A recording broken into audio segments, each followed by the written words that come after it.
মানুষ বলে বিয়ের পর নাকি বেশি ঘোরাঘুরি করা যায় না, আর আমি বলি কি, নিজের জামাই শখের নারী হতে পারলে কিন্তু বিয়ের পর ঘোরাঘুরি করা কোনো ব্যাপারই না। আলহামদুলিল্লাহ, আল্লাহর কাছে লাখো কোটি শুক্রিয়া যে আমি বিয়ের পর জামাইকে নিয়ে এত এত বেশি ঘোরাঘুরি করি। সো ওই দিন আমি আর আমার জামাই বের হয়ে গিয়েছিলাম বিকালবেলা টুকটাক ঘোরার জন্য। আমরা কিন্তু সবসময় হুটহাট করে এভাবে বের হয়ে যাই, যখনই মন চাই দুইজন গাড়ি নিয়ে যেখানে ইচ্ছে ওইখানে চলে যায়। বাট এমন একটা অবস্থা যে সব জায়গায় যাওয়া হয়েছে, তো চট্টগ্রামে আসলে ঘোরার তেমন বেশি জায়গাও নাই বলতে গেলে, সব ঘোরা হয়ে গেছে। সেম জায়গায় বারবার বারবার যাই, বাট আমার ভাটিয়ারি অনেক বেশি ভালো লাগে, কারণ সব দিকে গ্রিন আর গ্রিন।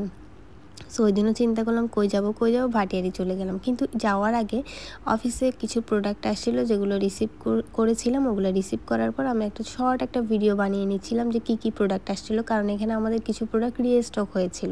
সো রিস্টকের প্রোডাক্টগুলো নিয়ে চিন্তা করলাম যে একটা ভিডিও বানিয়ে আপুদেরকে দেখিয়ে দিই, কারণ রিস্টকের প্রোডাক্টগুলো কিন্তু আপুরা অলরেডি সোল্ড আউট, শুনে শুনে শুনে শুনে মন খারাপ হয়ে থাকে। তো যাই হোক, সব প্রোডাক্টগুলো গুছাই টুছাই নিচ্ছিলাম, ভিডিও বানাই নিচ্ছিলাম। এরপরে এখানে আমাদের কিছু কাফতান আসছিলো, কাফতানগুলো দেখিয়ে দিচ্ছিলাম। এগুলো কিন্তু আমি ঘোরার পরে এসে ওই দিন একটা লাইভও করেছিলাম এই প্রোডাক্টগুলো নিয়ে। সো এগুলো এর আগে আমি চিন্তা করলাম যে একটা যদি ভিডিও করে নিই তাহলে আপুদের আরও বেশি ইজি হবে কোন কোন প্রোডাক্টের স্টকে আছে, কোনটা স্টকে নেই, এগুলো জানার জন্য। যেমন এখন যেগুলো দেখাচ্ছি এগুলো হচ্ছে আমাদের মোস্ট হিট ড্রেস, যেগুলো কিনা আবার কততমবার রিস্টক হয়েছে ওটা আসলে আমার জানা নেই। এরপরে হচ্ছে আমার দুইটা ভিডিও করা ছিল, দুইটা ভিডিও করে নিলাম, সব কিছু করে টোরে এরপরে রেডি হয়ে গেলাম। রেডি হয়ে আমরা দুজনেই বের হয়ে গেলাম ভাটিয়ারির উদ্দেশ্যে। ওই দিন কেন জানি ইচ্ছা করছিল যাই একটু বাইরে থেকে ঘুরে আসি।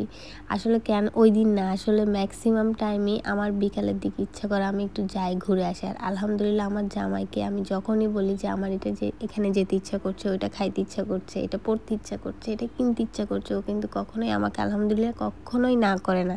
ও আমাকে আরও বেশি অ্যাপ্রিসিয়েট করে, আরও বেশি উৎসাহ দেয় যে যাও, এটা কিনো, এটা করো, এটা খাও। বাট আমি না না করি, কিন্তু ও সবসময় আমাকে বলে তুমি করো, তুমি খাও, তুমি ঘুরো।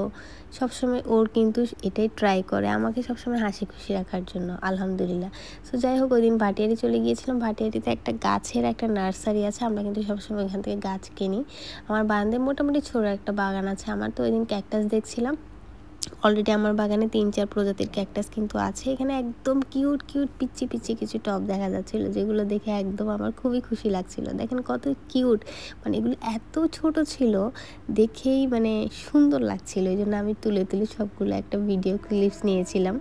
এরপর হচ্ছে এখানে একটা টব ছিল যেটার মধ্যে একদম সব রকম ক্যাকটাস একসাথে লাগানো ছিল। তো এখানে যে ভাইয়াটা ছিল না, আমাদেরকে ডেসক্রাইব করছিল যে আপনারা চাইলে এটা নিতে পারেন, এটা নিলে আপনার সবগুলো ক্যাকটাস একসাথে পেয়ে যাবেন। পরে দিয়ে ওটা কেন জানি নেওয়া হলো না। এরপর আমার ড্রেসটা ছিল কালারস, ওটা একটু শ্যুট করে নিয়েছিলাম।